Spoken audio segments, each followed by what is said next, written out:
Tired of the everyday grind? Ever dream of a life of romantic adventure? Want to get away from it all? We offer you Escape. Escape, designed to free you from the four walls of today for a half hour of high adventure.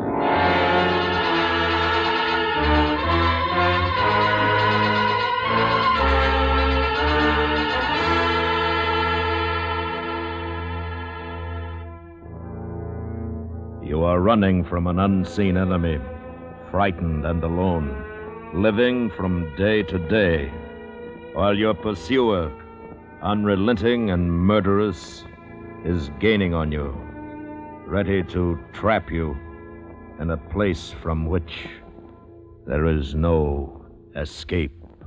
Listen now as Escape brings you Charles Smith's exciting story, The Faraway Island.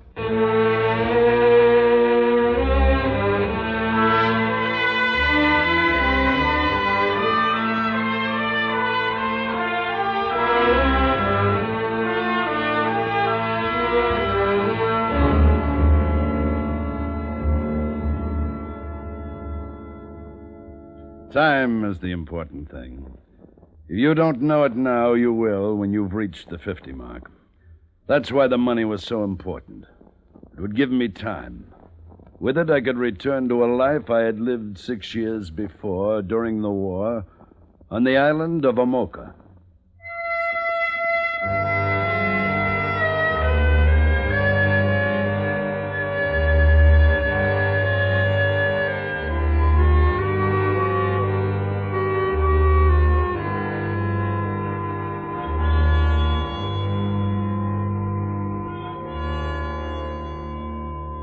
The tropical sun streamed into my room, making it impossible for me to sleep any longer. The morning breeze carried the heavy odor of rotten fish, and just outside I could hear the goats and chickens. This was Papiti. I'd been there 5 weeks, waiting, making sure I'd lost the man who had followed me from Boston. And now I was sure I had lost him, and in 2 days I would sail for Amoka.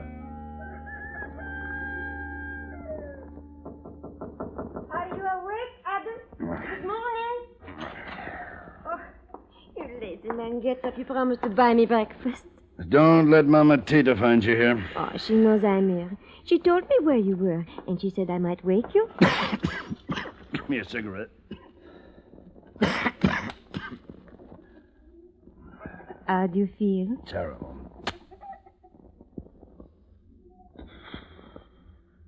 Hey. We shall have breakfast at Quinn's, and you can tell me more about your island. My island? Oui, you called it your island. I drink too much. Never listen to a man when he's under the influence. What else did I tell you last night? Oh, you talked of your son. How proud you are of him. It was all very boring. I'm sure. What else? Oh, nothing. It is going to be a lovely day. What else, Anise? You are in love, Adam. Sure I am. With you. No. What makes you so sure? You mentioned her name last night. It was enough. Just hearing the way you say her name. Look, you'd know about these things. Is it possible for a man to love a woman he hasn't seen in 6 years? If he has not seen her, he has had no reason to stop loving her. Now, you get dressed. I'm hungry.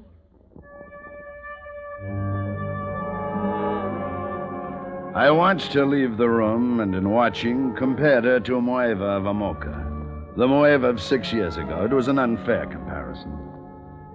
I swung my legs over the side of the bed, stood up, and half an hour later, I was stirring my second cup of coffee.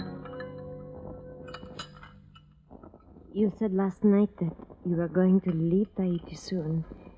Is that true, Adam? Yes, I've waited here long enough. I do not understand why you waited at all. If I love someone, I do not wait for anything. If I want to go someplace... More coffee, Anise. No, thank you. Adam, I will miss you very much. Could you take me to this island with you? What? I would be no trouble, even if you do not love me. We could be friends. No, Anise. You'd find the island very dull. And after a while, you'd find me pretty dull, too. Oh, please, Adam. Monsieur Adam? Monsieur Adam. Good morning, Joe. Oh, I have been looking every place for you. The hotel, the docks, every place. Oh, what is it now? Mama Tita worried? She sent you to collect her bill? You Americans. Well, you think of his money. Sometimes there are more precious things. Like what? Like a man's freedom? All right, you skinny little rat. Talk. Oh, put him down, Adam. You are choking him. Put me down, please. Put me down. When you talk. All right. All right, I talk. I was not going to take money for this. But now... Here. All right. This morning, early, a ship docked. It has been taking on copra from the islands north of here. Go on.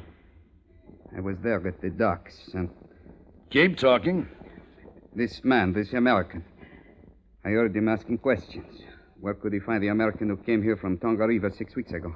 What makes you so sure he was looking for me? The man he is seeking is tall, very tall and very big. And he is about 50 years old. What did you tell him? Nothing, monsieur. I was sure you would appreciate it if I told him nothing.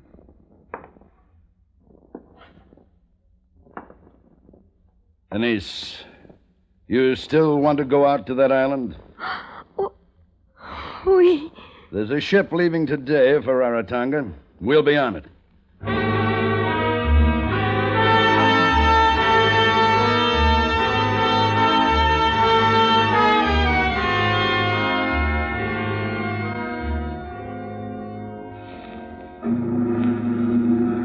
The Gildan sat low in the water, its belly full of canned goods for the island. According to the shipping notice, it would sail at high tide. I made arrangements with the captain. Well, it is a very unusual request, Mynheer Hamish, Adam Hamish. Mynheer Hamish. What you are asking me to do. Such a waste. It's my money. Oh, I was not referring to the money. But very well. I will do it. Good. What time do we pass Moorea, Captain? It will be close to midnight. You understand the girl is not to know. Yeah, I understand. I do not approve, but I understand.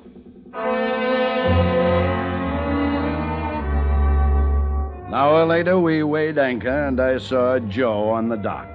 He grinned at me and then scurried away, anxious to report back to the man who had hired him and get a few francs for the information that I had sailed with Anise for Rarotonga.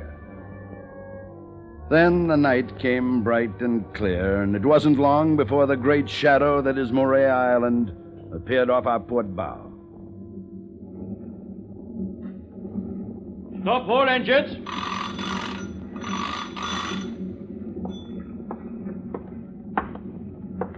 Are you ready, Mynheer? Yes? Over here. You have not told the girl? No. That is wrong. I hope someday she meets you again. Maybe she will. Take care of her. See that she gets back safely, will you? You will have to hurry. We are too close to shore. Adam? Adam? Now, Mynheer, get in. Roll away! Adam! Adam, where are you going? Adam, wait! Take me with you! Adam, take me, please! Adam!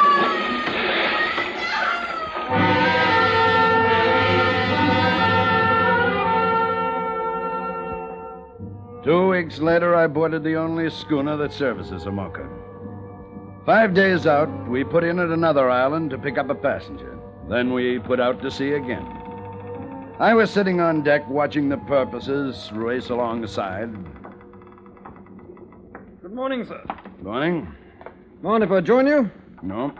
I owe you an apology, you know. Huh? I've been staring at you. I hope you didn't notice. No. Tell me, is your name Hamish? Adam Hamish? Yes? I thought so. Allow me to introduce myself. I'm Crawford, J.C.W. Crawford, Copper, Government Control. I was sure you were Hamish. This chap in Papeete last week described you so perfectly. Last week in Papeete? Yes, I flew down to catch the schooner. This fellow, what did he look like? Oh, American chap. Decent sort. Somehow I got the impression he'd just flown in from Rarotonga. I remember he said he'd been off on a wild goose chase looking for you.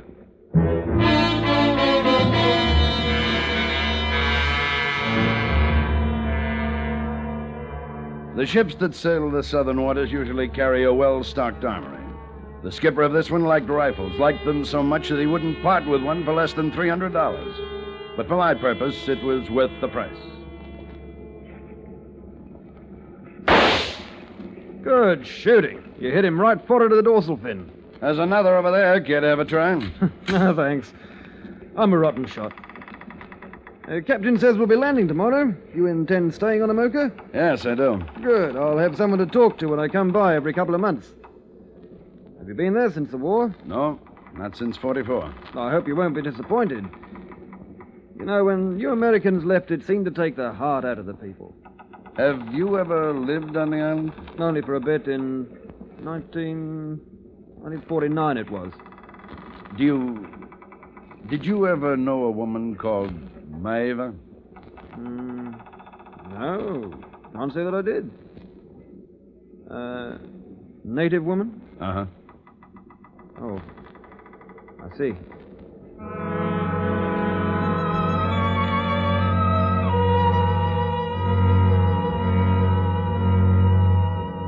Let me tell you about Amoka. The maps say it's an atoll, 12 miles long, surrounded by coral reef, with a passage through the reef to the deep harbor inside. But it's more than that. It's a state of mind. It's peace and contentment. That is what I remembered. You have come back, Captain Hamish. Yes. This house will be as your own until my people have made your house ready. Thank you, Amano. You will find many changes, Tane. We are older. All of us are older. Amano, where will I find Moeva? She is dead, Tane. Dead? Maeva? Yes, Tane. She died a little while after you left the island.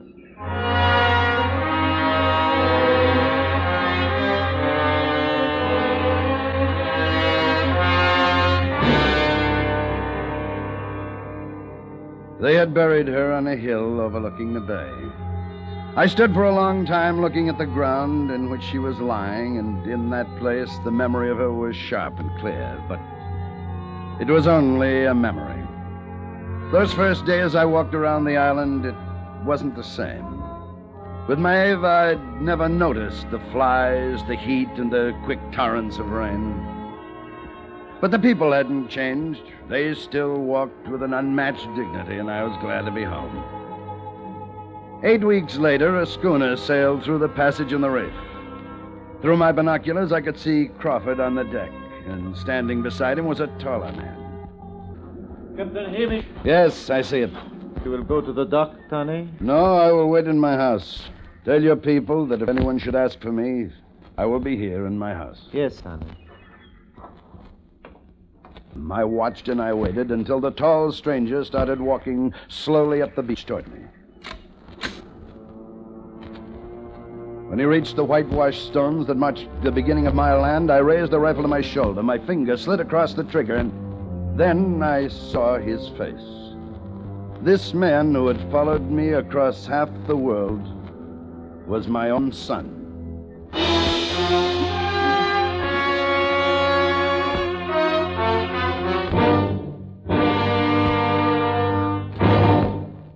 We will return to Escape in just a moment, but first, all Americans, men and women from teenage up, are urged to enroll for Ground Observer Corps service in every locality. You are needed immediately, and the job to be filled is an important one. Write or telephone your nearest Civil Defense Center, or write to Ground Observer Corps, Air Force, Washington 25, D.C. That's your own Civil Defense Center, or Ground Observer Corps, Air Force, Washington, 25, D.C. And now, back to Escape.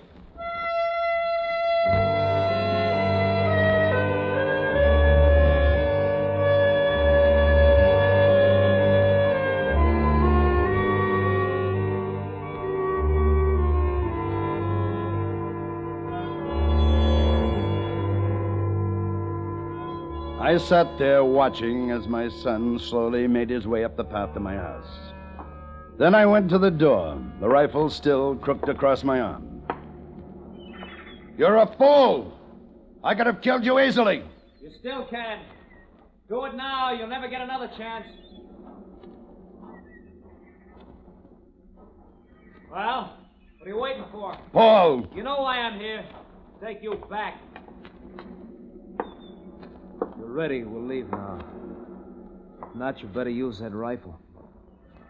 What's it gonna be? I'm staying here, Paul. Are you sure?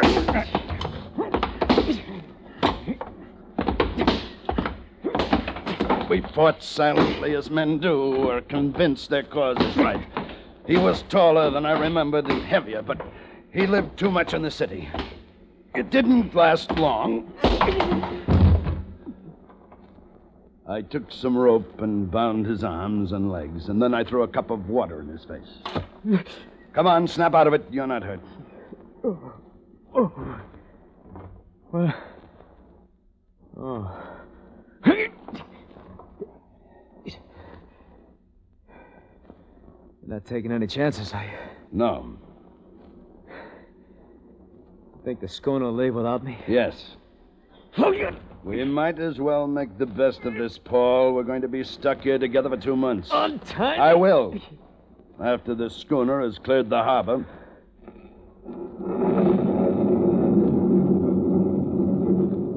It started to rain. For a long time, he didn't say anything. He just sat there staring at me, filled with hate. Then, How much of the money do you still have? about 2,200. That's beautiful. It's my funeral. Sure, your funeral. You embezzled $10,000, you say it's your funeral, everything's fine. You shouldn't have come after me, Paul. I didn't want to. I tried to forget I had a father. And I would have if the place and the company, our friends, would have let me. I'm sorry. You never thought about what would happen to me, did you? That I couldn't get a job in town anymore, the way people looked at me, because you weren't there to look at. I'm sorry. Sure. Who sent you after me? The bonding company? Nobody sent me. It was my own idea. I want to drag you back so I can live my own life again, not share yours.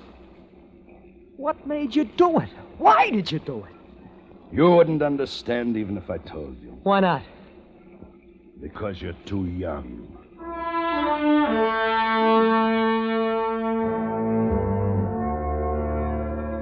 I cut him loose that night, and the next morning I showed him around the island. He walked among the people of Amoka. He watched the palms swaying in the gentle breeze. He looked at the beauty of the island, but he didn't really see any of it.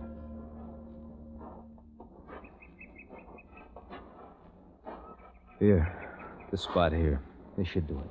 Should do what? What are you talking about? A spot of ground. It's not too far from the village. It's clear of brush. I can build my house here. Your house? You didn't think I'd stay with you. I guess not. In a few more minutes, we'd reached the copra grove and were standing before the kiln that's used to bake the meat from the shell of the coconuts. Well? You'll work here in the grove. You can have your choice of jobs. Planting the young trees, packing the copra for shipping, or keeping the grove clean. Take your pick. Suppose I'd rather not work. Then you won't eat. Amano! Yes, Tommy? This is my son, Amano. He used to work in the grove. Yes, Tommy. He'll start tomorrow, but today I want him to enjoy himself. I'd like it if one of your sons would take him fishing. Yes, Tommy. But if he does not wish to go? Well? I've heard stories about the fishing down here. I'll go. Good. How do I call you, young captain? Paul. My name is Paul.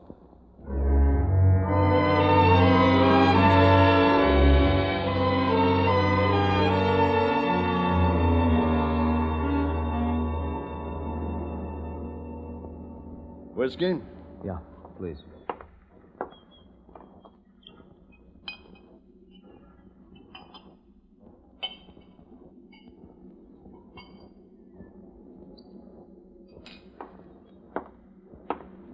Here. Thanks. Amano tells me you hooked into some tuna. It's starting to run. You said you're quite a fisherman. I didn't know that. There's a lot you don't know about me.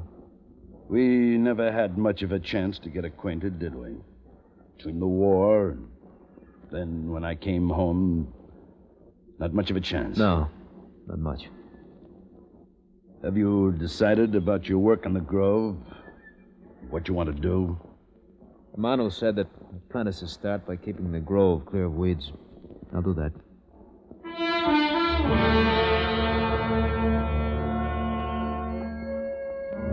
His hands were raw and bleeding when he came in from the Grove that first day. But by the end of the second week, his hands and his body toughened. And then he left the hut the chief had let him use. He'd completed his own. We didn't see much of each other after that. And then, the night of the Kai to celebrate the great catch of tuna. Your son is well liked by my people, Hamish Tane. Well, thank you, Amano. He has done well in the grove. They have made him planter of the young trees. I saw him working among the trees yesterday. Do not worry about his feelings toward you. His head is not clear. He is young. Has he mentioned leaving the island? He counts the days. He says you will both leave when the ship sails. Tane, look there. I looked and saw Paul standing beside a beautiful girl. She was wearing a frangipani blossom behind her right ear. They talked earnestly for a moment, and then she laughed and he laughed. I saw the girl the next day. The blossom was behind her left ear.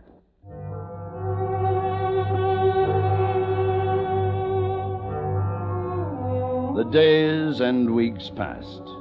And then there was only a week left before the schooner would return. Hamish! Hamish Tane! Wake up, Hamish Tane! Huh?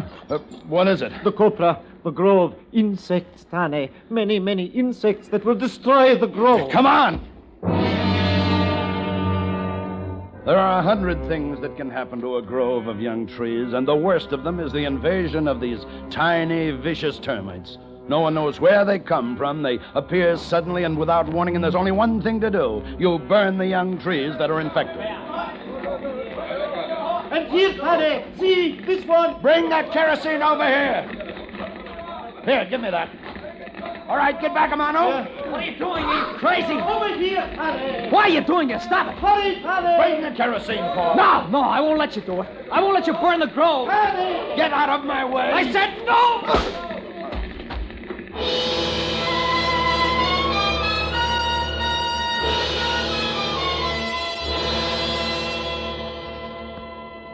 I opened my eyes to see Paul and Amano standing over me. I got up and looked at the grove, what remained of it, and quickly turned my head away. I'm sorry. I didn't understand. I thought you wanted to destroy it. It's all right. Forget it. What do we do about the grove? People have worked so hard, they'll have to start over now. Yes. Well, come on. I'll take you to your house.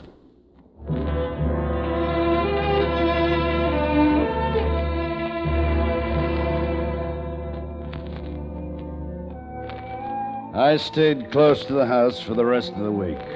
I was tired, and I'd made up my mind what I wanted to do. Then the schooner sailed through the reef. I packed my things and went down to the dock. I knew Paul would be waiting to take me back.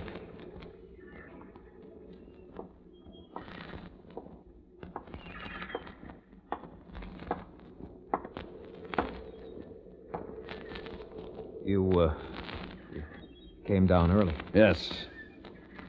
Aren't you ready? Where's your bag? I'm not going. What? I'm staying here. I decided to marry Atea.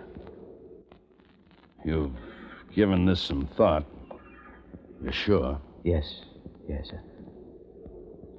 Look, I don't know if this will help, but Once you told me I was too young to understand why you had to come back here, even if you had to steal to do it.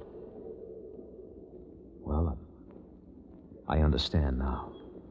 And if you want to stay... No. No, I want to go back. Set things right. Look, you don't have to. I know. You remember that we're here, waiting for you? I'll remember. We'll keep your house ready. You won't be away too long. You'll come back, Dad.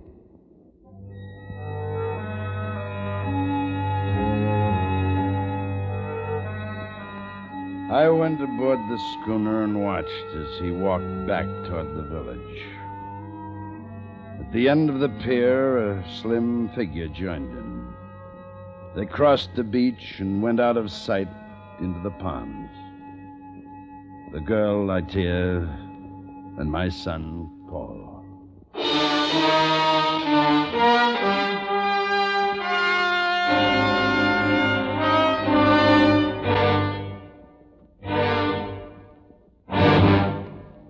Under the direction of Anthony Ellis, Escape has brought you The Faraway Island by Charles Smith, starring Ted DeCorsia as Adam.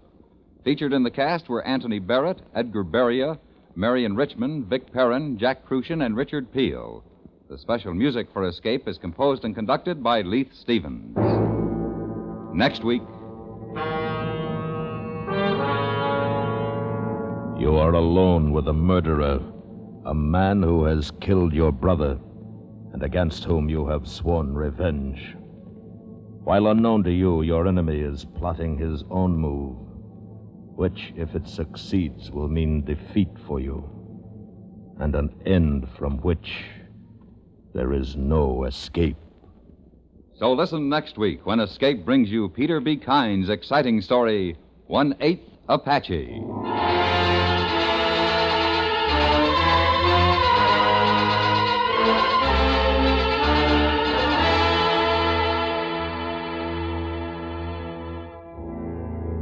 Lovely Dorothy McGuire, star of Broadway and Hollywood, will be heard on CBS Radio tomorrow evening in a dramatic story entitled The Fall of Maggie Phillips.